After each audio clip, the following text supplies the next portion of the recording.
देरी के लिए तहे दिल से माफ़ी चाहती हूँ। एक्चुअली आज एक कार्यक्रम के लिए सिंहेश्वर आना हुआ था। हमारे मधेपुरा में महादेव की धरती है सिंहेश्वर, जहाँ पे एक कार्यक्रम था, तो वहाँ पे बारिश में फंस जाने के कारण थोड़ा देर हो गया है, लेकिन उसके लिए मुझे उम्मीद है कि आप लोग क्षमा करेंगे। आज हमारे साथ जुड़ रहे हैं चंडीगढ़ से ट्रांसजेंडर, जी हाँ, मैं बात कर रही हूँ ट्रांसजेंडर धनंजय चौहान जी की। मैं आपको बता दूँ, मुझे गर्व हो रहा है यह कहने में कि धनंजय जी हमारे समाज के उस समुदाय से आते हैं जो हमारे समुदाय का एक अभिन्न हिस्सा है।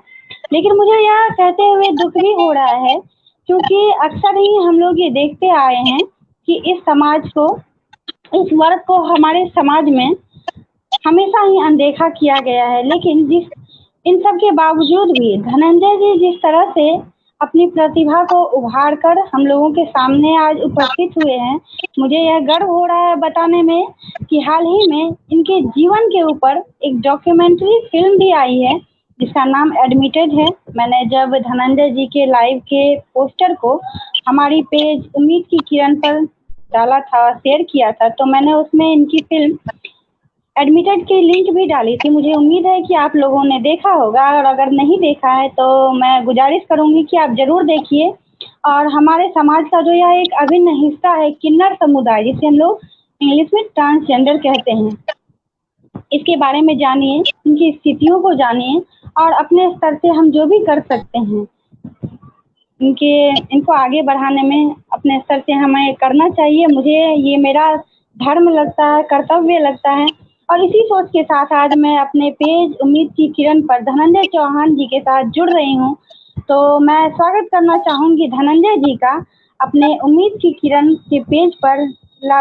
मैं बेशक ये कहना चाहूँगी कि जैसा हमारे इस पेज का नाम है उम्मीद की किरण, इसी उम्मीद के साथ कि समाज जो है इस वर्ग को एक नया नज़रिया देगा, नया तजुर्बा देगा, नया राह देगा। यही सोचकर मैं धनंजय जी को अपने इस उम्मीद के किरण के पेज पे आज लाइव जोड़ रही हूँ। और उम्मीद है कि आप लोग भी आगे से जो है इस समुदाय के लिए अपने नज़रिए को बदलेंगे। तो मैं स्वागत करती हूँ धनंजय जी का। आप अपने लाइव को अब शुरू करें, अपने संवाद की शुरुआत करें। मेरा नाम धनंजय चौहान है। मैं पंजाब यूनिवर्सिटी चंडीगढ़ की पहली ट्रांसजेंडर स्टूडेंट और मैं सक्षम ट्रस्ट एनजीओ की प्रेसिडेंट हूँ। ट्रांसजेंडर वेलफेयर बोर्ड चंडीगढ़ की मैं सदस्य हूँ। संगीत नाटक अकेडमी चंडीगढ़ की मैं सदस्य हूँ और इंटरनेशनल प्राइड की मैं सदस्य हूँ। सो और भी बहुत सारी ऑर्गेनाइजेशन और भी बहुत सारी संस्था जो नेशनल इंटरनेशनल स्तर पे काम करती हूँ, उनके साथ मैं जुड़ी हुई हूँ। और सिर्फ इसलिए कि ट्रांसजेंडर कम्युनिटी को जो है मुख्य धारा से जोड़ा जाए, मुख्य धारा में लाने के लिए जो माध्यम है वो एजुकेशन है, पढ़ाई लिखाई है, उसके माध्यम से समाज के साथ जोड़ने का एक मैं प्रयास करती हूँ।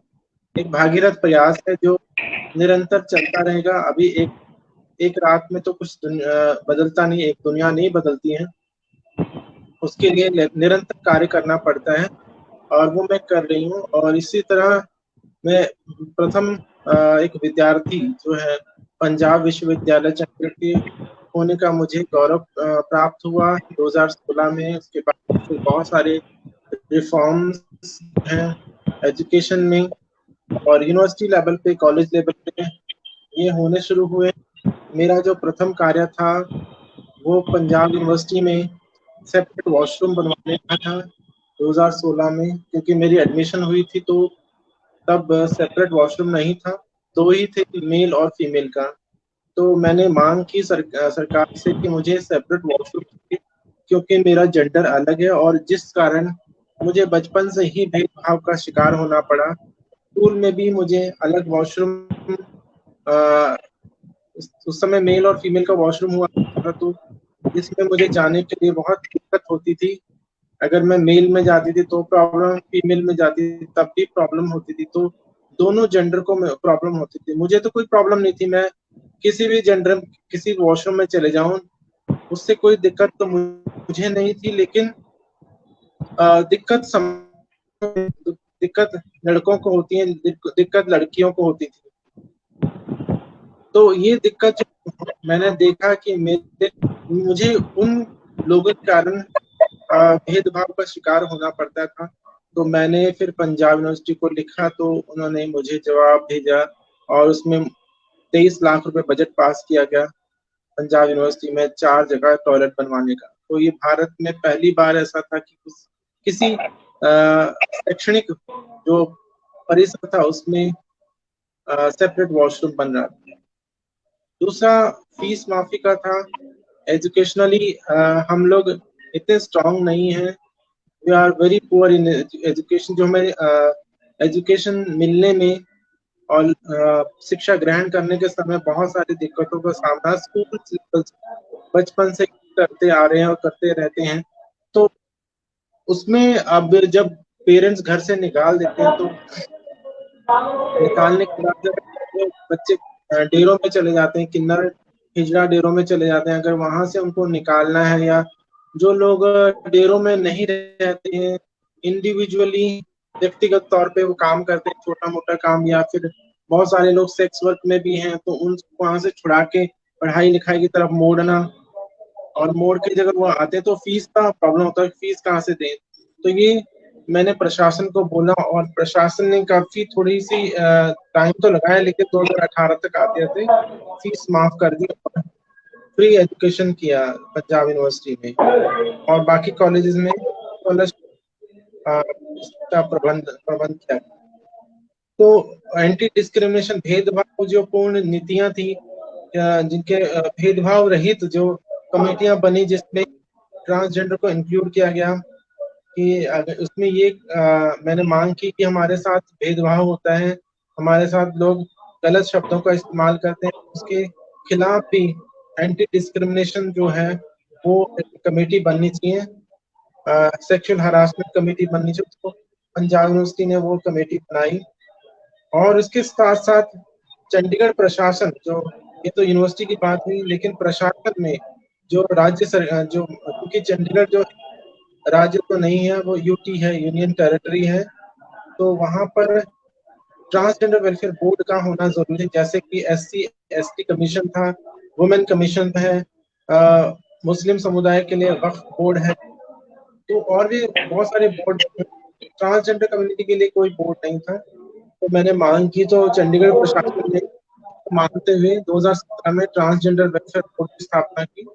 तो इसी तरह से बहुत सारे काम और भी होते रहे, और सारा की सारा जो था, ये सारे कार्य जो था वो शिक्षा और रोजगार के लिए था, क्योंकि हमारी मेन प्रॉब्लम शिक्षा की थी और रोजगार की थी, और उससे पहले जो प्रॉब्लम है एक्सेप्टेंस की है, स्वीकार्यता की जाती है समाज में। समाज में दूसरे दर्जे का भी नहीं माना जाता, तीसरे दर्जे का एक इंसान माना जाता है, जिसके पास कोई अधिकार नहीं, कोई बोलने की ताकत नहीं, कोई किसी भी तरह की फैमिली सपोर्ट नहीं, सोसाइटी का सपोर्ट नहीं होता है, अकेले ही लड़ना पड़ता है सारी जिंदगी। घर से निकलते हैं बचपन में, जब बचपन में हम स्कूल जाते हैं तो उस समय पे जो स्कूल के बच्चे होते हैं वो गलत भाषा का इस्तेमाल करते हैं, हमें गंदी भद्दी नजरों से या और गालियों से नवाजा जाता है। उस समय जब हम छोटे थे, टीन एज में, तो ये तब से शुरू हो जाता है। 10-12 साल की उम्र के बाद तो बहुत ज्यादा प्रॉब्लम शुरू हो जाता है, और ये लगातार होता रहता है और सारी जिंदगी रुकता नहीं है, ये सिलसिला रुकता नहीं। और राजनीतिक हो, चाहे वो धार्मिक हो, या कोई भी किसी भी तरह की गाली गलौज, वो हिजड़ों को बीच में लाया जाता है। किसी को अगर राजनीतिक स्तर पे भी बहुत सारी जो गाली गलौज होते हैं, तो वो गाली हमें ही बीच में माध्यम रख के दी जाती कि तुम हिजड़ा हो क्या, ऐसे गालियां दी जाती कि चूड़ियां पहन लो, हिजड़ा बन जाओ। ऐसे आपस में मर्द लोग भी आपस में जब गाली देते हैं तो इस तरह का वो इस्तेमाल करते हैं शब्दों का, और हर हर वर्ग में हर जगह ये इस्तेमाल होता है, और वो हमें ऐसा समझते हैं जैसे कि समाज में इनकी कोई जरूरत नहीं, ये अप्राकृतिक लोग हैं, इनकी इनकी समाज में कोई भी भागीदारी या कोई योगदान नहीं। लेकिन मैं समाज के सभी लोगों कि सभी लोगों को ये बताना चाहती हूँ कि अपने इस सेशन के माध्यम से कि हमारे बिना समाज परिपूर्ण नहीं है, हमारे बिना समाज अधूरा है। जैसे दिन होता है, रात होती है, तो संध्या भी होती है। सांझ की बेला जो होती है, संध्या होती है, संधि काल 2 बार आता है। तो दिन और रात एक एक बार आता है, संधि काल 2 बार आता है, सुबह और शाम को। ये 2 बार आता है और संधि काल के समय में ही हम परिवार के साथ बैठते हैं, उठते हैं, उनसे बात करते हैं, आराम करते हैं, चाय की चुस्कियां लेते हैं, खाना खाते हैं और अपने यार दोस्तों से मिलते हैं। हर तरह के फंक्शन जो है संधि काल में ही होते हैं। जब हम सायकाल होता है तो छुट्टी होती है ऑफिस से, हम लोग फटाफट घर भाग। सायकाल जो है वो बहुत सुकून देने वाला होता है। दिन में हम काम करते हैं, रात को सो जाते हैं, और संध्या जो है वो हम है। हम दोनों जेंडर का मिला हुआ रूप है, दोनों जेंडर के बीच के लोग हैं, और हम आधे नहीं हैं, हम सबसे भी ऊपर हैं, क्योंकि हमारे अंदर दोनों गुण हैं। तो हम अधूरे कैसे हो सकते हैं? अधूरे वो होते हैं जिनके अंदर एक ही गुण हो, और जिसके अंदर 2 गुण हो तो वो अधूरा तो बिल्कुल नहीं हो सकता है। मेरा मानना है कि वो संपूर्ण है। कंबोडिया के इतिहास में, कंबोडिया साउथ ईस्ट एशिया में एक देश है, वहाँ की एक सिविलाइजेशन थी, खमेर सिविलाइजेशन। उनमें किन्नर की इतनी इज्जत की जाती थी। वहाँ पे हिंदू संस्कृति थी, सनातन संस्कृति थी। तो वहाँ का जो अंकोर वाट टेम्पल है, दुनिया का बहुत बड़ा टेम्पल है, एकमात्र टेम्पल है जो सबसे बड़ा टेम्पल है अंकोर वाट में। उस वहाँ के जो खमेरियन सिविलाइजेशन थी, वहाँ की सभ्यता थी, उसकी सभ्यता के झंडे में किन्नर की तस्वीर होती थी। जैसे हमारे चक्र हैं, उनके फ्लैग में किन्नर की फोटो होती थी, और वो किन्नर को दक्ष कन्या मानते थे, परफेक्ट वुमेन मानते थे। तो इसी तरह साउथ ईस्ट एशिया में, थाईलैंड में, हमारे श्रीलंका, जितने भी महाद्वीप में है, किन्नरों का बहुत बड़ा एक योगदान रहा है। किन्नरों को बहुत बड़ी इज्जत दी जाती है, किन्नरों को माना जाता है भगवान शिव के दरबार में बैठने के लिए। जैसे अभी आपने कहा कि आपकी नगरी, जो आपका शहर है, वो शिव के को समर्पित है, तो हम शिव के सबसे पहले पार्षद हैं। शिव के दरबार में बैठने वाले सबसे पहला जिनका नाम आता है वो किन्नर का, किन्नर, गंधर्व और यक्ष लोग। तो हमारे बिना वो पूजा अधूरी है, हमारे बिना आप सबकी पूजा अधूरी है, आपके मंदिरों का कार्य अधूरा है, क्योंकि हम भगवान शिव के पार्षद थे। हम मंदिरों का प्रबंध करते थे, हम लोग मंदिरों का रख रखाव करते थे, उनकी सेवा करते थे, और कई बार तो ऐसा था हम देवदासी कहलाते थे। देवदासी हमसे शुरू हुई, हम भगवान शिव के साथ उनके लिंग रूप में उनकी सेवा करते थे, और उनके साथ शादी करते थे, विवाह कर लेते, और ताउम्र सारी जिंदगी हम मंदिरों में रहते थे। धीरे धीरे फिर ये परंपरा में औरतें आती गई, इसमें स्त्रियां आती गई, और किन्नरों को बाहर कर दिया गया। भक्ति आंदोलन में भी किन्नरों का बहुत बड़ा महत्व रहा है। भक्ति आंदोलन में और सूफीज्म में, दोनों में किन्नर जो लोग थे उनका बड़ा महत्व रहा है, क्योंकि भगवत गीता में लिखा है, केवल अहम पुरुषम, केवल मैं ही पुरुष और कोई पुरुष नहीं, भगवान कृष्ण ही एकमात्र पुरुष हैं। और वृंदावन में सभी लोग स्त्री भाव में जाते हैं, स्त्री भाव में रहते हैं, अपनी आत्मा से रहते हैं, क्योंकि आत्मा जो है वो स्त्री है, हम उसको स्त्री भाव से ही संबोधित करते हैं। तो इस तरह से जब भक्ति आंदोलन में और सूफीज्म में भी बाबा बुल्ले शाह कहते हैं, नी मैं रुसिया यार मनाना, नी मैं रुसिया यार मनाना, खुदा मुझे नचने वाली बनना पड़े, लेकिन मुझे अपने यार को मनाना है। तो इसी तरह सूफीज्म में बहुत सारे वर्णन है, और इनको पढ़ते पढ़ते मैं बड़ी हुई। मैंने अपने आप को खोजना चाहा, अपने आप को जानना चाहा कि मैं हूँ कौन, मेरा वजूद क्या है, मेरी आत्मा क्या है, मेरा शरीर क्या है, मैं ऐसा क्यों पैदा हुई इस दुनिया में, जहाँ की मेरा जेंडर और मेरा जो बायोलॉजिकल सेक्स और साइकोलॉजिकल सेक्स जो मिसमैच हो गया। तो मुझे फिर अपने आप को खोजना था कि मैं दोनों कौन हूँ, मैं स्त्री हूँ या पुरुष हूँ। तो मैंने अपने आप को स्त्री रूप में ही पाया ज्यादातर, क्योंकि मेरा जो ब्रेन था, मेरा जो ये साइकोलॉजिकल सेक्स था, ये मुझे स्त्री का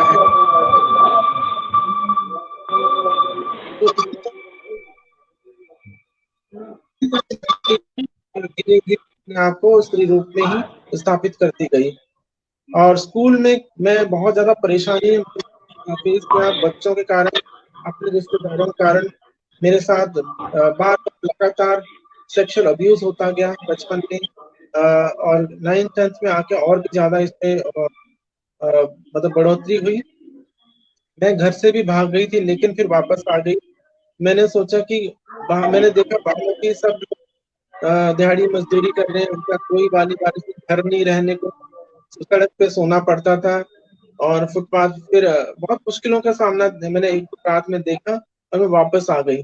और फिर मैंने पढ़ाई पे ज्यादा ध्यान दिया कि और सोचा अगर भाग गई तो मुझे या तो हिजड़े में रहना पड़ेगा, हिजड़ों में, या फिर मुझे दिहाड़ी मजदूरी। और मैंने सोचा कि पहले मैं पढ़ाई कंप्लीट कर लूं, उसके बाद चाहे मैं घर से भाग जाऊं कहीं, लेकिन मेरे पास डिग्री रहेगी, मेरे पास शैक्षणिक योग्यता रहेगी, तो मैं कुछ ना कुछ अच्छा काम करती रहूंगी। तो ये सब चीजें मैंने सोच के पढ़ाई पे ज्यादा फोकस किया, और मैंने पढ़ाई कभी छोड़ी नहीं। बेशक लोगों ने मुझे पढ़ने नहीं दिया, लेकिन मैं अपनी तरफ से पूरी कोशिश करती रही, मैं पढ़ाई करती हूँ। 93 में मैंने ग्रेजुएशन किया, टॉपर थी मैं, I was topper of the Punjab university Chandigarh. And फिर मैंने एमए में एडमिशन लिया। एंड मैं कॉलेज कलर रही, 3 साल कॉलेज कलर रही। कॉलेज कलर का अवार्ड जो था वो सबको नहीं मिलता था। उसमें उसके अंदर चहुमुखी जो उसके अंदर चारों तरफ उसके योग्यता रहे, संगीत, नाटक, पेंटिंग या और शैक्षणिक जो उसमें क्वालिफिकेशन में जो मार्क्स अच्छे, वो सब मेरे अंदर गुण थे। और नाचना गाना, पढ़ाई लिखाई, पेंटिंग, ये सब, इसके कारण मुझे कॉलेज कलर कहा गया, मतलब कॉलेज का मैं रंग थी। और मुझे 3 साल वो अवार्ड मिला। और 93 में 1993 में मैंने पंजाब यूनिवर्सिटी में एडमिशन लिया हिस्ट्री डिपार्टमेंट में, क्योंकि मैंने बीए ऑनर्स किया था हिस्ट्री में। लेकिन कुछ महीनों बाद ही मेरे को वहां से निकलना पड़ा, मेरे साथ रैगिंग हुआ। 93 में मेरे को लड़कों ने पकड़ के नंगा करने की कोशिश की, बहुत सारा प्रॉब्लम क्रिएट कर रहे थे, तो मैं वहां से भाग गई। उसके बाद फिर मैं दोबारा डिपार्टमेंट नहीं आई डर के मारे। 94 में मेरा लॉ में एडमिशन हुआ, कानून की पढ़ाई करना चाहती थी, तो फिर वो भी नहीं हो पाया, क्योंकि रैगिंग के कारण मैं दोनों चीजें में छूट गई मेरे से। मेरे को एक कमरे में बंद करके लड़कों ने रेप करने की कोशिश की, तो मैं वहां से किसी तरह, चाहे वो बहुत मुश्किल से वहां से निकली है, तो वो भी मेरे से छूट गया। और उसके बाद फिर मैंने डिप्लोमा, छोटे मोटे डिप्लोमा, पढ़ाई तो मुझे जारी रखनी थी, तो मैं रशियन लैंग्वेज में डिप्लोमा किया, फ्रेंच लैंग्वेज में डिप्लोमा किया, फिर कंप्यूटर साइंस में डिप्लोमा किया। साथ साथ में जॉब भी करती रही छोटी मोटी, लेकिन ज्यादा दिन नहीं चलती थी, कुछ ना कुछ प्रॉब्लम हो जाती थी। इसके कारण फिर मैं लगातार संघर्ष करती रही, और मेरे साथ लगातार भेदभाव होता रहा। 2002 में एक मेरे साथ एक बारी गैंग रेप हुआ। 20 लड़कों ने पूरी रात मुझे गैंग रेप किया, मुझे किडनैप करके पूरी रात गैंग रेप किया, सामूहिक बलात्कार किया। उसमें सुबह जाके 4-5 बजे उन्होंने मेरे को उठा के एक बस स्टैंड पे जाके मुझे पटक दिया। वहां पर मैं काफी देर तक बैठी रही, क्योंकि मेरे से चला नहीं गया, मेरे टांगे कांप रही थी। सारी रात में 20 लड़कों को झेलती रही, और फिर उस तरह से मैं वहां से निकली, किसी तरह बस में बैठी चंडीगढ़ आई।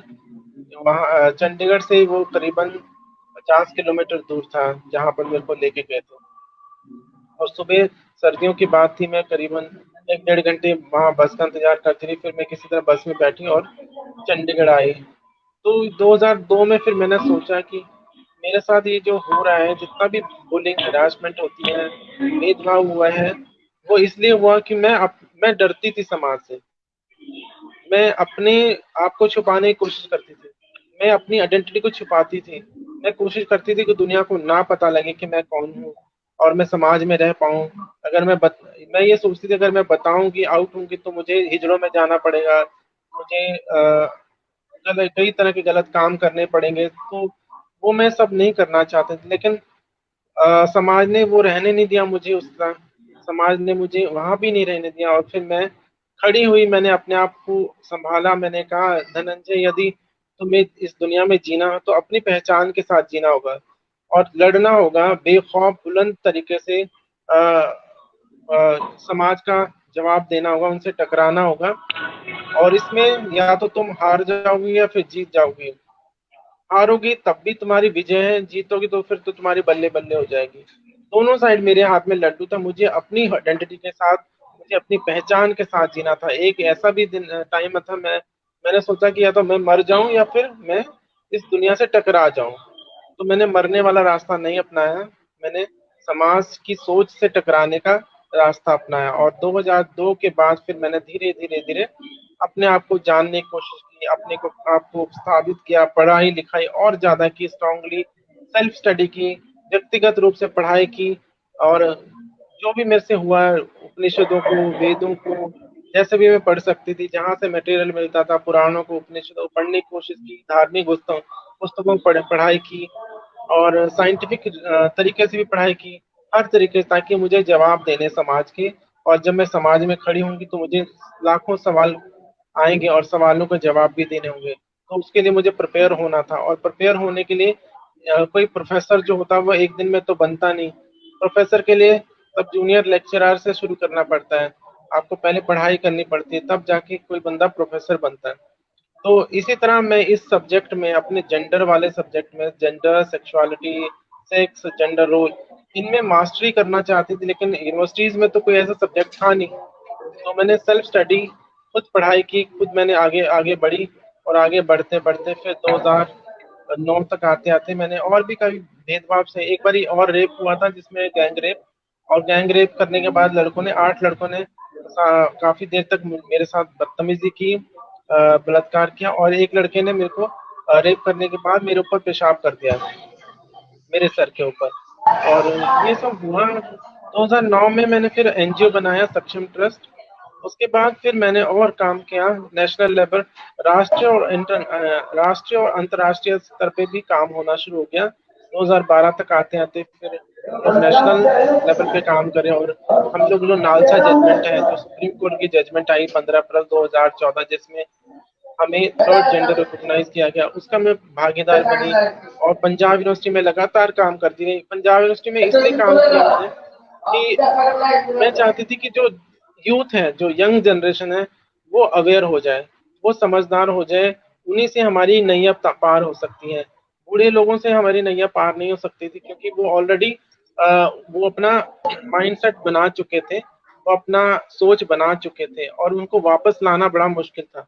और जो नई जनरेशन थी, जो 17+ थी, जो टीनेजर या 17+ बच्चे थे, उनको समझाना आ, आसान तो नहीं था। लेकिन उनको अगर उनको समझ आ जाए तो वो फिर कभी वापस आ, हमारे से डिस्क्रिमिनेशन नहीं ऐसा करेंगे, ये मेरा मानना था। तो वो लर्निंग पीरियड में उनको अनलर्न नहीं करना पड़ता। तो मैं धीरे धीरे धीरे उनके साथ काम करती रही। 2014 में 2013 में हमने प्राइड ऑर्गेनाइज किया, गर्व उत्सव बनाया।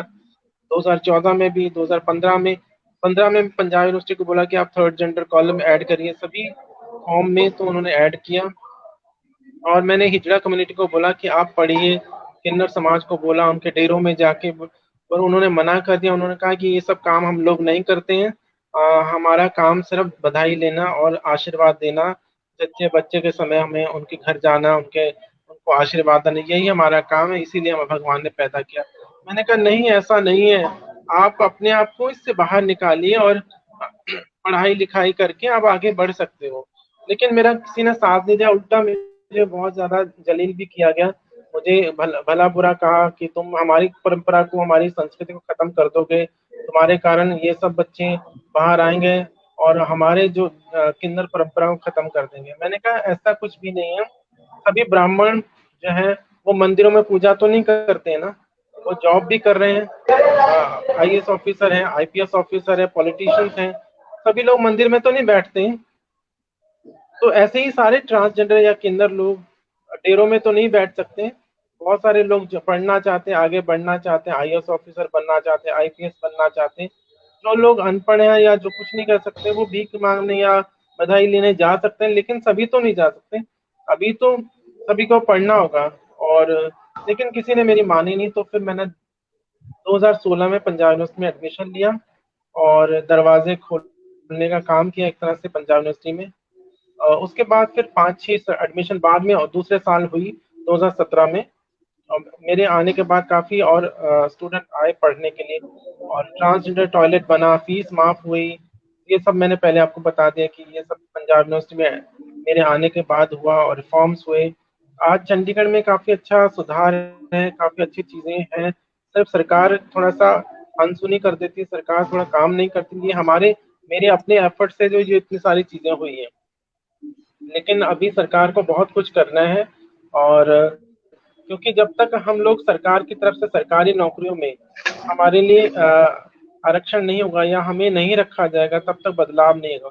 और जब तक उससे पहले हमें सारे डिपार्टमेंट, सारे जितने भी विभाग हैं उनको सेंसिटाइज करना भी ज़रूरी है, उनको संवेदनशील बनाना ज़रूरी है, उनको समझाना ज़रूरी है कि आपके साथ और लोग भी आएंगे, आप उनके प्रति संवेदनशील रहिए, उनको बुरा भला नहीं बोलना, आपने उनको भद्दी नज़र से नहीं देखना, बुरे शब्द इस्तेमाल नहीं करने, छक्का हिजड़ा इस तरह से नहीं बोलना है, तभी वो आपके साथ काम कर पाएंगे, नहीं तो वो छोड़ के चले जाएंगे।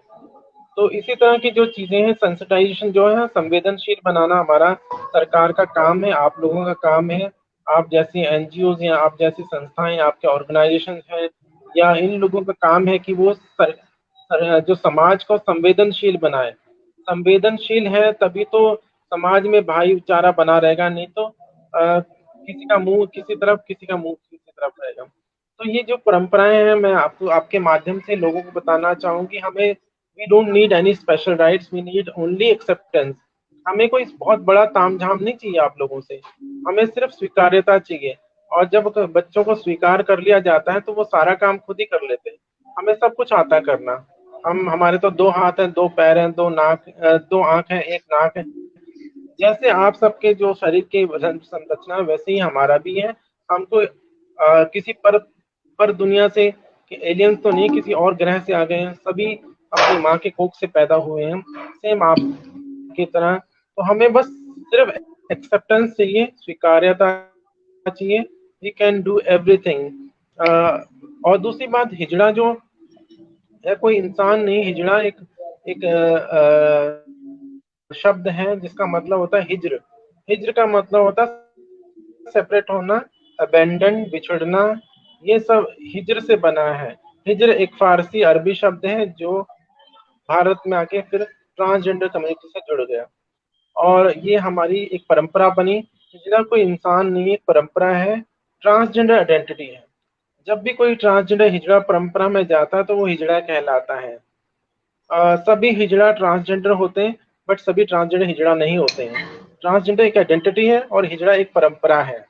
जैसे पंजाब में रहने वाले सारे पंजाबी हैं, लेकिन जरूरी नहीं कि वो सिख धर्म को मानने वाले होंगे, लेकिन सभी पंजाबी हैं। तो ख्वाजा शरा का ख और सरा को शॉर्ट कर दें तो खुसरा हो जाता है या खोजा हो जाता है। किन्नर का जो किन्नर शब्द है वो किसी अलग पुरुष के लिए संबोधित करते थे कि अलग तरह का एक आदमी है जो जनानी जैसा है या पुरुष जैसा है, समझ नहीं आता। तो किम नरह मतलब किस प्रकार का नर, अलग तरह का नर, ये किन्नर का एक संस्कृत शब्द है। और ट्रांसजेंडर एक इंग्लिश शब्द है जो जिसका मतलब है कि जेंडर को ट्रांसफर करना, मेल टू फीमेल और फीमेल टू मेल। सभी ट्रांसजेंडर फीमेल ट्रांस वुमेन नहीं होते हैं, औरत नहीं होती हैं, उसमें बहुत सारे ट्रांस मैन भी होते हैं। ट्रांस मैन इसलिए हमें विजिबल नहीं नजर आते हैं क्योंकि वो समाज में घुल मिल जाते हैं, वो समाज की जो ताना बाना है उसमें वो मिक्स हो जाते हैं, क्योंकि वो मर्द जो सत्ता है, पुरुष नंबर पे मेल, जब फीमेल टू मेल होते हैं तो वो पहले जेंडर में आ जाते हैं। और जब उनकी मूछ दाढ़ी आना शुरू हो जाती है और सर्जरी के द्वारा वो ब्रेस्ट रिमूव करवा देते हैं, यूट्रस रिमूव हो जाता है, वजाइना रिकंस्ट्रक्ट उसकी जगह पीनस जैसा है, काफी सारी चीजें सर्जरी में होती हैं। और वो लंबा विषय है ये, इसके लिए तो हम अलग से एक सेशन कर सकते हैं जिसमें मेल टू फीमेल और फीमेल टू मेल किस तरह सर्जरी होती है, वो अलग विषय है। तो जब भी ये सर्जरी होती तो मेल जो ट्रांस मैन है वो समाज में घुल मिल जाए। हमारे हमारे जो पेरेंट्स हैं, सब सारे भारतीय समाज में सब लोग ये चाहते हैं कि उनका घर में बेटा पैदा हो, बेटे के लिए बहुत वो जद्दोजहद करते हैं। और अगर उनका जो ट्रांस उनके जो फीमेल है वो मेल हो जाते हैं, नुक्ताचीनी तो होती है, बहुत प्रॉब्लम होती है कि मेल क्यों हो गए, लेकिन फिर भी कहीं ना कहीं वो लड़के को एक्सेप्ट कर लेते हैं। लेकिन जो ट्रांस वुमेन है, मेल टू फीमेल है, उसको एक्सेप्ट करना बहुत मुश्किल है। वो सोचते हैं पैदा तो हमने लड़का किया था, ये लड़की क्यों बन गई। तो ये सब चीजें बहुत मुश्किल है पचाना। और हमारे समाज में जहाँ पर लड़के की ज्यादा इज्जत होती है, लड़कों को ज्यादा मान सम्मान दिया जाता है। सब लोग पंजाब में भी एक बोलते हैं कि बंदा बन जाओ, आदमी बन जाओ। हम लोग घर में बोलते हैं आदमी बन जाओ, सब लोग इंसान बन जाओ। तो आदमी बनने के लिए सब मजबूर करते हैं, लेकिन कोई ये नहीं बोलता कि औरत बन जाओ, है ना। खूब लड़ी मर्दानी, वो तो झांसी वाली रानी है, और झांसी वाली रानी को भी मर्दाना जैसे हम पेश करते हैं। तो ये सब चीजें, हमारा जो मेल डोमिनेटिंग समाज है, इसमें औरत की कोई इज्जत नहीं, और जो औरत बन जाते हैं उनकी तो बिल्कुल ही इज्जत नहीं है। तो ये हमें समझना होगा, हमें स्वीकार करना होगा। जेंडर जो है वो दो नहीं होते, जेंडर सोशली कंस्ट्रक्टेड है। तीन चीजें मैं आपको क्लियर कर दूं। सेक्स होता है बायोलॉजिकल असाइंड बॉडी, हमारे जो शरीर है, शरीर की बनावट, उसको सेक्स बोलते हैं। और जेंडर मतलब ये सामाजिक पहचान है, हम अपने आप को क्या पहचानते हैं समाज में, हमारी पहचान क्या है, मर्द, औरत या ट्रांसजेंडर की। और सेक्सुअलिटी होती है हम किसकी तरफ आकर्षित होते हैं। तो तीनों चीजें हमारी जिंदगी में आती हैं, हर इंसान की जिंदगी में। तो ये सब समझाना, और इसके लिए लगातार हमारे जो मैं काम कर रही हूँ वो पाठ्यक्रम को बदलना है। हमारे सीबीएसई का या राज्य सरकार के जो बोर्ड है, उनमें ये पाठ्यक्रम में ऐड करना होगा। Gender, sexuality, sex, gender role, gender expression, ये सारी चीजें हमें बचपन से पढ़ाना होगा, तब जाके ये आम लोगों को समझ आएगा। और एक जनरेशन नहीं, दो जनरेशन नहीं, कम से कम दो तीन जनरेशन लग जाएंगे इसको समझने के लिए। जब आपके पोते होंगे, जब आपका पोता होगा, तो वो जाके तब समझेगा कि हाँ, मुझे इसके समझ है। अदरवाइज अभी आपको या आपके बच्चों को या आने वाली जनरेशन को अभी समझना मुश्किल है, लेकिन थर्ड जनरेशन को ये समझ आना शुरू हो जाएगा जब हमारे पाठ्यक्रम बदलेंगे। मेडिकल साइंस अभी बहुत ज्यादा तरक्की कर रही है, तो ये हमारा विषय जो मेडिकल भी ज्यादा है, सोशल तो है ही है, लेकिन मेडिकल भी बहुत ज्यादा है। सो हम लोग, I born in right gender, मैं बिल्कुल सही हूँ, मैं राइट जेंडर में पैदा हुई, लेकिन I think I born in wrong world, मैं गलत दुनिया में पैदा हो गई, जहाँ पर स्वीकार्यता नहीं है, जहाँ पर कोई समझ नहीं है, जहाँ पर जेंडर की कोई समझ नहीं है, सेक्सुअलिटी की कोई समझ नहीं है। सिर्फ वो समझते दो ही जेंडर होते हैं, लेकिन ऐसा नहीं होता है। हमारी पुरातन संस्कृति में दो जेंडर थे ही नहीं, संस्कृत लैंग्वेज में दो जेंडर नहीं थे। हमारे समाज में कभी भी दो जेंडर नहीं रही, हम बहुलिंगीय समाज रहा हमारा। हमारे समाज में और भी जेंडर थे, इसीलिए भगवान कृष्ण को जो है वो किन्नर, जो मोहिनी रूप है, उसका भी एक्सेप्टेंस है। भगवान शिव का अर्धनारेश्वर रूप का भी एक्सेप्टेंस है। अर्जुन के बृहन्नल्ला बनने पर भी एक्सेप्टेंस है। शिखंडी का भी एक्सेप्टेंस है। शिखंडी ट्रांस मैन थे, मैंने आपको बताया ना शिखंडी ट्रांस मैन के बारे में। ट्रांस मैन होते हैं जो फीमेल टू मेल होते हैं, और शिखंडी फीमेल टू मेल थे, ट्रांस मैन थे, वो ट्रांस वुमेन नहीं थे, हमारे जैसे नहीं थे, वो ट्रांस मैन थे, फीमेल टू मेल थे। इसीलिए भीष्म पितामह उनके ऊपर तीर नहीं, शस्त्र नहीं उठाते। वो कहते हैं कि तुम तो औरत हो, तुम फीमेल हो, तो शस्त्र सॉरी युद्ध नीति कहते हैं कि महिला पे आक्रमण या युद्ध शस्त्र नहीं चला सकते हैं। तो ये सब चीजें हमारे शास्त्रों में भी वर्णन है, और इसको पढ़ना चाहिए, और इसको ध्यान से अगर हम लोग समझेंगे, और तब जाके स्वीकार्यता आएगी। और किसी घर में अगर ट्रांसजेंडर पैदा हो जाता है, तो किसी को नफरत नहीं करना चाहिए, उनको पालना पोसना चाहिए। ट्रांसजेंडर पर्सन बिल जब पास हुआ 2019 में, इसमें प्रावधान है, जब किसी के घर में किन्नर बच्चा पैदा होता है, या बचपन में, कई दो तरह के होते हैं। एक इंटरसेक्स, जो बचपन में पैदा शरीर के साथ पैदा होते हैं, जिनको हम विकृति बोल रहे हैं, लिंग त्रुटि, अगर वो पैदा होते हैं, तो उनको आप किसी को दे नहीं सकते, ये गैर कानूनी है। कोई ले जा नहीं सकता और कोई दे नहीं सकता, उसको आपको ही पालना होगा। और जो बाद में आइडेंटिफाई करते हैं, जिनके लिंग त्रुटि नहीं है, लेकिन वो साइकोलॉजिकली उनको लगता है कि वो गलत शरीर में पैदा हो गए हैं, तो उनको भी आप घर से नहीं निकाल सकते हैं। दोनों लोग ट्रांसजेंडर होते हैं, एक जो बचपन में जब पैदा होते हैं जिनका शारीरिक लिंग विकृत होता है, और जो बाद में अपने आप को आइडेंटिफाई करते हैं कि मैं ट्रांसजेंडर हूँ, वो दोनों एक ही कैटेगरी में आते हैं, दोनों ही ट्रांसजेंडर है। तो हमारे साथ जो भी कोई भेदभाव करेगा, वैसे तो कानून बन चुका है, 2020 में एक्ट बन गया है और रूल्स भी आ गए हैं। और ट्रांसजेंडर, खासकर मैं ट्रांसजेंडर कम्युनिटी को बोलूंगा, जो किन्नर और हिजड़ा समाज है, उनको भी मैं बोलना चाहूंगी कि उनको भी बदलना होगा, उनके अंदर भी बदलाव आना होगा, क्योंकि हमारी कम्युनिटी में सबसे ज्यादा प्रॉब्लम खुद की कम्युनिटी से ही है, अपने आप से प्रॉब्लम है, के समुदाय है, हम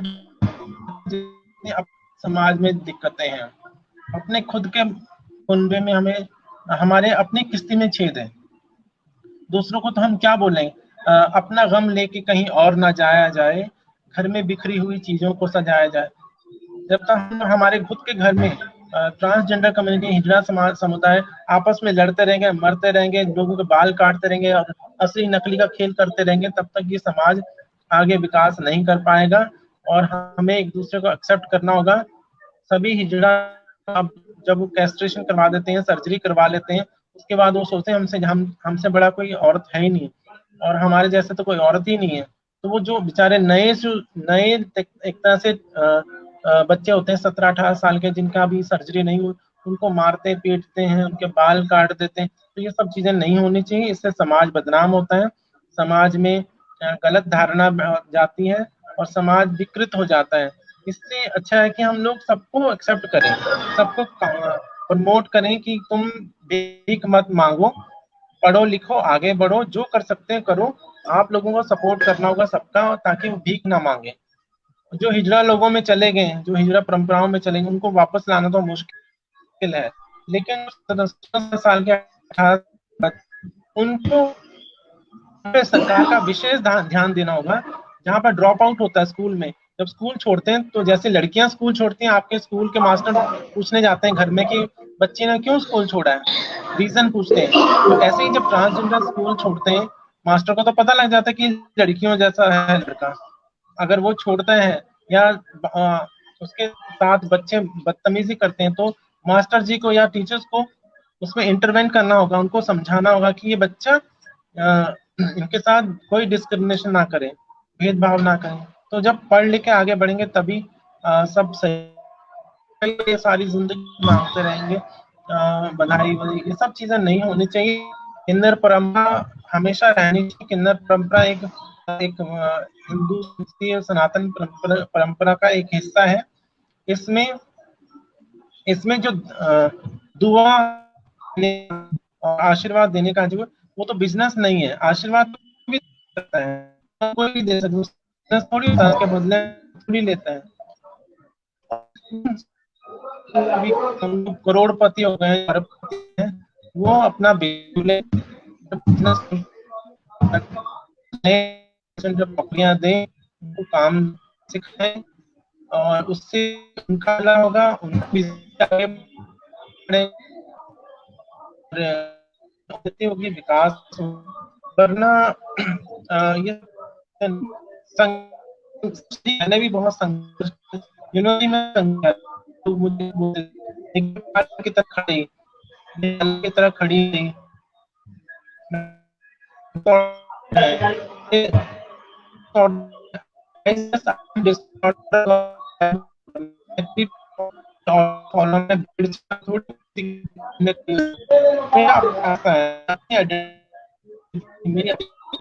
पढ़ना है लेकर, और एक अलग लक्ष्य क्वालिटीज को लेके आगे बढ़ना है। तो समाज में मैं सब लोगों को कहूँगी, आगे बढ़िए, पढ़िए लिखिए और समाज में रहिए, जॉब करिए। मेरा सपना है कि मैं मरने से पहले मंत्री या प्रधानमंत्री बने, ट्रांस वुमेन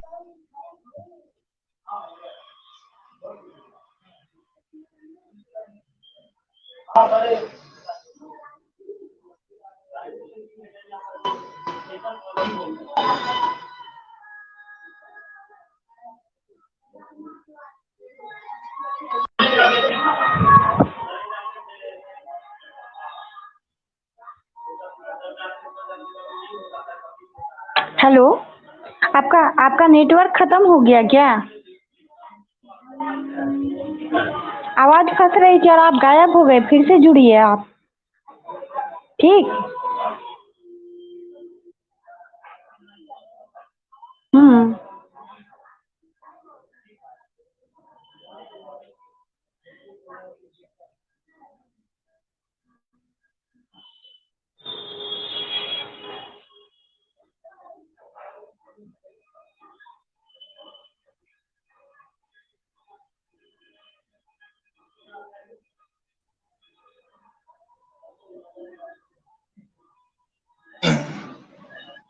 जी, मैं ये कह रही थी कि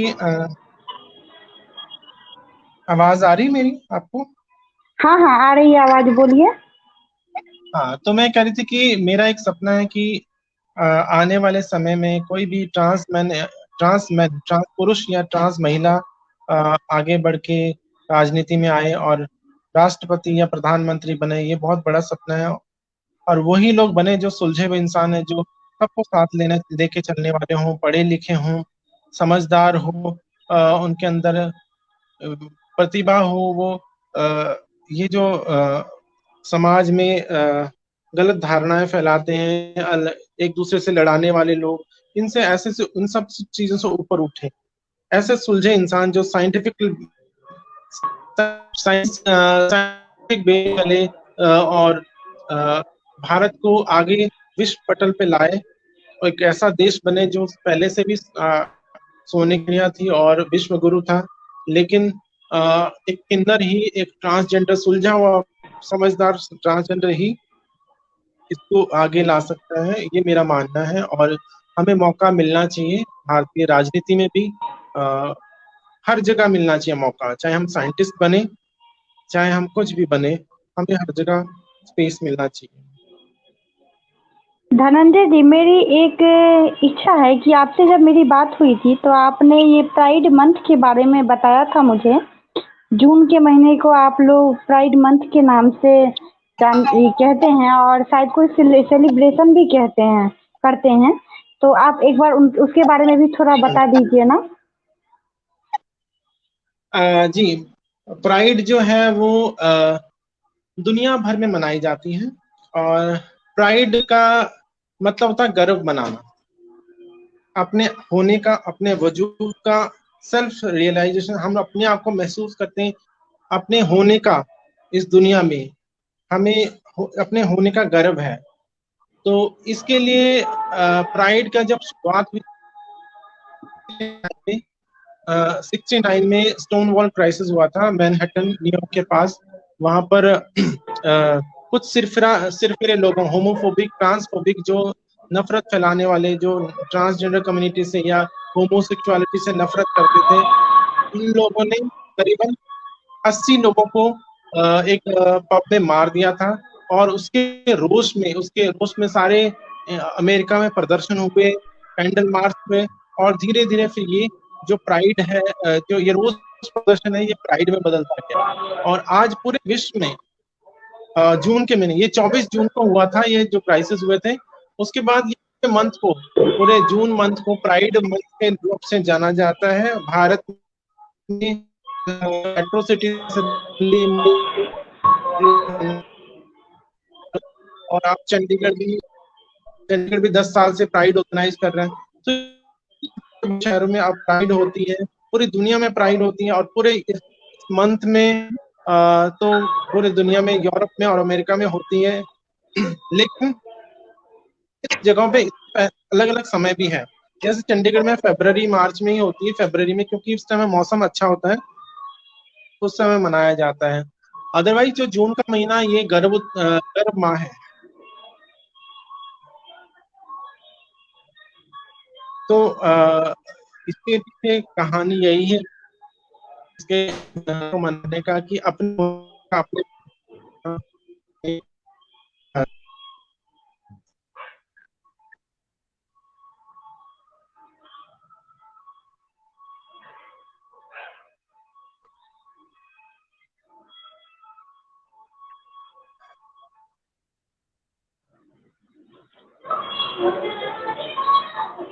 हेलो, आप कुछ आवाज आ पूछना। रही है मेरी? हाँ, एक सवाल मेरा था कि आपका जो ये डॉक्यूमेंट्री फिल्म आई, आपकी जो फिल्म आई है डॉक्यूमेंट्री, ये एडमिटेड, इसको बनाने का कैसे ख्याल आया और ये लास्टली कैसे सक्सेस कैसे हो पाया? क्योंकि जो ट्रांसजेंडर्स हैं इनकी हालत हम सबसे किसी से भी छुपी नहीं है, और आपने इन सब से निकल कर जो ये एडमिटेड बनाई है और ये पूरे आपके लाइफ के स्टोरी को कवर किया गया है इसमें, ये कैसे सक्सेस हो पाया है? एक्चुअली ये मैंने नहीं बनाई, ये जो प्रोड्यूसर डायरेक्टर है ओजस्वी शर्मा, चंडीगढ़ बेस्ड हैं वो। हम्म। उन्होंने उनके मन में ये ख्याल आया, गोवा से वापस आ रहे थे किसी फिल्म फेस्टिवल से, कोई काम से वापस आ रहे थे, तो उनको उन्होंने न्यूज़पेपर पढ़ा। तो न्यूज़पेपर में मेरे बारे में लिखा हुआ था, ट्रांसजेंडर। तो उनके मन में उत्सुकता जागी, क्योंकि पंजाब यूनिवर्सिटी में मैं फर्स्ट ट्रांसजेंडर स्टूडेंट थी और मेरे बारे में लिखा हुआ था। तो किसी मेरे दोस्त थी, पत्रकार दोस्त, उनके माध्यम से वो मुझे मिलने आए और उन्होंने डॉक्यूमेंट्री बनाने की इच्छा जाहिर की। तो मैंने कहा ऐसे तो बहुत सारे लोग आते हैं मेरे पास, कितने लोग आए, मैंने इतना ज्यादा रिस्पांस नहीं दिया। उनका ठीक होगा, कोई अपने चाय पानी पी के चले जाएंगे और डॉक्यूमेंट्री बनाएंगे तो 10-15 मिनट की है, इंटरव्यू होगा, सब कुछ होगा, चले जाएंगे, कोई बात नहीं। मैंने कहा ठीक है, कर लेना आप ऐसे। फिर वो लगातार मेरे को मिलते रहे कुछ कुछ अंतराल में, और मेरा भी थोड़ा इंटरेस्ट बढ़ा बढ़ा और मैंने हाँ बोल दिया, चलो ठीक है करते हैं। तो मूवी, ये जो डॉक्यूमेंट्री, ये दिन फिक्स हुआ कि आपका इंटरव्यू होगा किसी होटल में। उन्होंने वहां पर एक रूम बुक करा रखा था और सारे कैमरास लगा रखे थे। तो वहां पर उनको मुझे बिठाया। मैं इतना प्रिपेयर होके नहीं गई थी, मुझे बस लगा कि छोटा मोटा इंटरव्यू होगा, जैसे ऑलमोस्ट होता ही है मेरे बहुत सारे इंटरव्यूज होते हैं, मैं बोल के आ जाऊंगी बस। इतना प्रिपेयर होके नहीं गई थी मैं, ना ही को मैंने इतना ताम झाम, उतना बहुत बड़े भड़कीला मेकअप किया था। आपने देखा होगा फिल्म में, मैंने बिल्कुल हल्का सा मेकअप किया होता, मुझे पता नहीं था ये सब चीजें। और मैं इतना ब्यूटी क्वीन तो हूँ नहीं कि मैं अपने आप को ब्यूटिशियंस के पास जाके अपना मेकअप करवाऊं, ये सब मेरे पास इतना टाइम भी नहीं होता है। अगर आप कहोगे कि अभी 10 मिनट में आना, तो हम फटाफट ऐसे ही तैयार होके आ जाते हैं। जो जो भी मैंने जैसा भी करना फटाफट पड़ा। तो मैं जब इंटरव्यू हुआ तो फिर मैं बोलती गई करीबन 3-4 घंटे, 3-4 घंटे बोला। और फिर उसके बाद फिल्मांकन हुआ।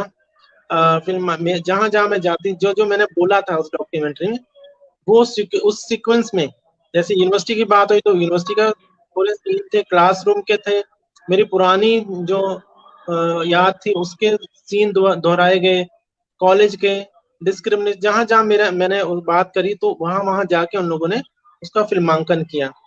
और मुझे रोज कहीं ना कहीं बुला लेते थे, तो मुझे बहुत खिंच जाती थी, मुझे बहुत चिढ़ आती थी कि मैं कहा ओजस्वी भैया ये कब खत्म होगा ये सब काम।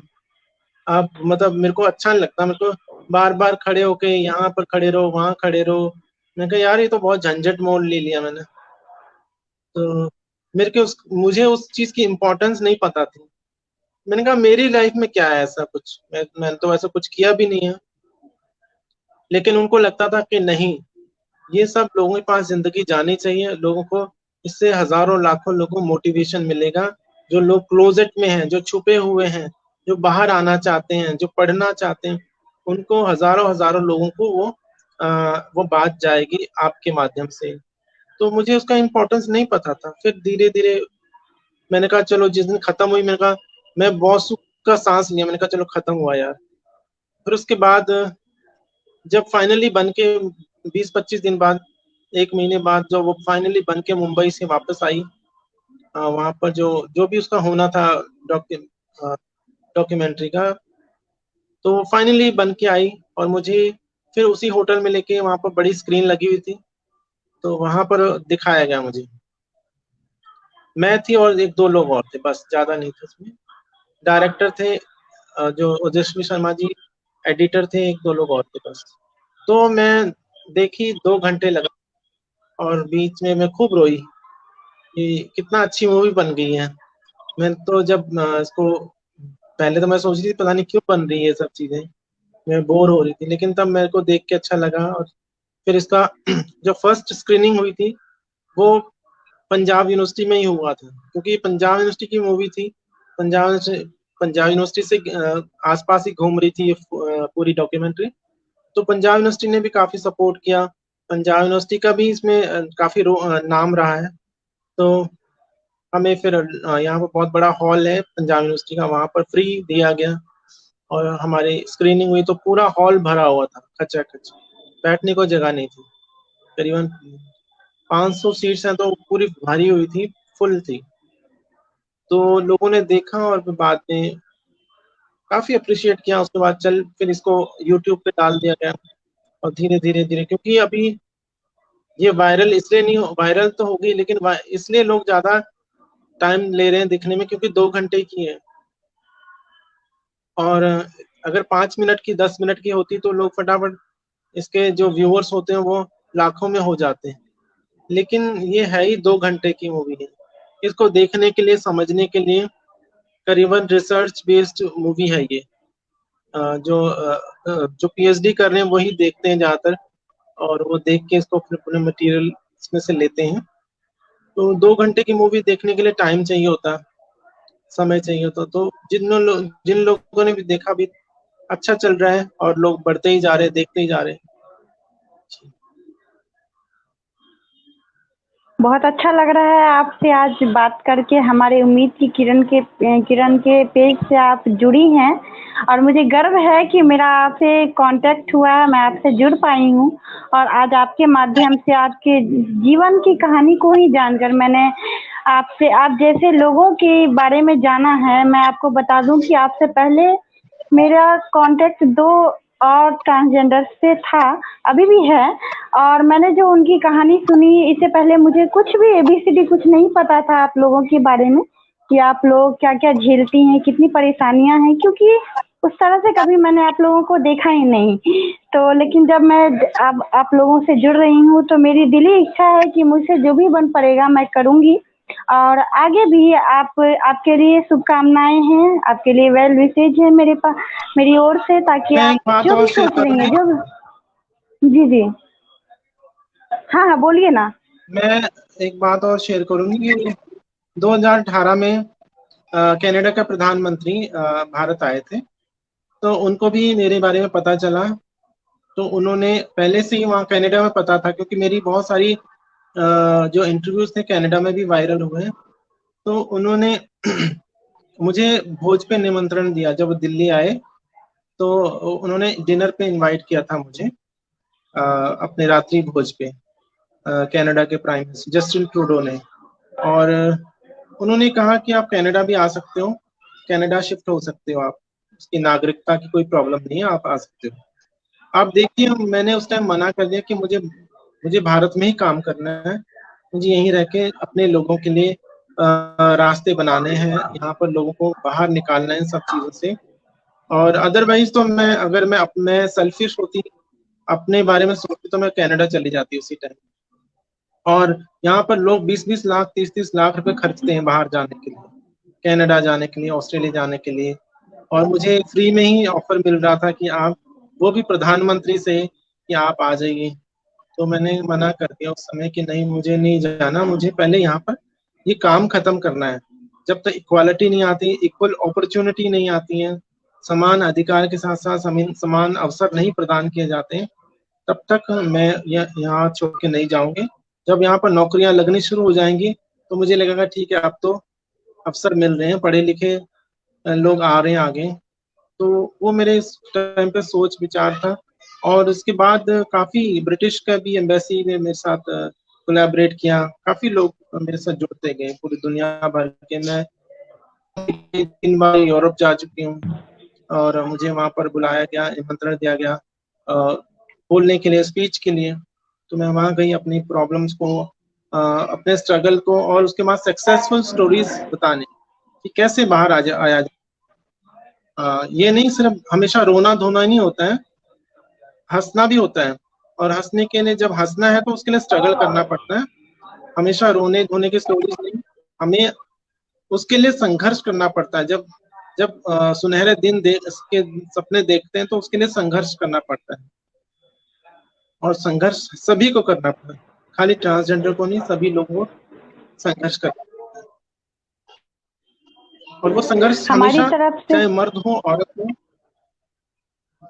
जी, हमारी तरफ से आपको ढेरों शुभकामनाएं हैं कि आप जो भी चाहती हैं वो सब कर पाएं, और जहां तक हो सकेगा हम लोग अपने स्तर से आपके लिए हमेशा हैं, हमेशा खड़े रहेंगे, हमेशा हमारा सपोर्ट रहेगा।